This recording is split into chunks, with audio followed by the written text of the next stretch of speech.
نناقش الموضوع ده النهارده مع دكتور شادي عابد، دكتوراه تكنولوجيا التعليم. اهلا بيك، صباح الخير عليك. اهلا وسهلا، صباح اهلا الخير. بحضرتك. اتكلمنا عن الانتماء.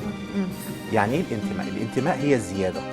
يعني ايه الزياده؟ يعني انا لما اقول انا بنتمي الى فلان، معنى الكلام ده ان انا بزيد في القدر والمكانه بارتباطي بهذا الفلان.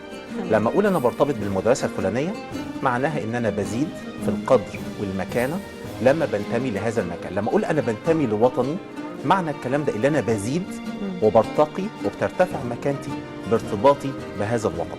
اذا احنا بنشرح كلمه الانتماء، بنسمعها كتير. ولادنا في المدارس وفي الجامعات، الانتماء الانتماء الانتماء. كل ما تنتمي الى وطنك، معنى كده ان بيزيد قدرك ومكانتك بارتباطك بالوطن ده.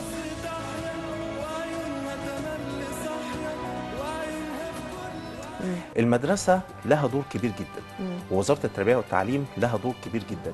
بداية من اختيار المعلم، بداية من اختيار المعلم حتى نصل إلى التقييم أو الامتحان. كل ده بيقوي المواطنة وحب الوطن تجاه الطلاب. لما أنا بختار معلم متمكن من مادته، متمرس قوي، إذا المعلم دوت هيقبل الحوار.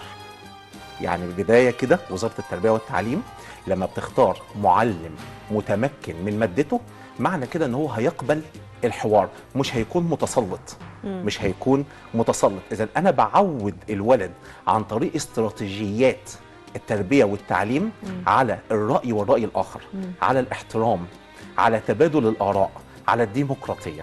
لما يطلع المدرس ويطلب من الولاد أي عصف ذهني، هو طالب منهم الإبداع والابتكار. هو طالب منهم الإبداع والابتكار.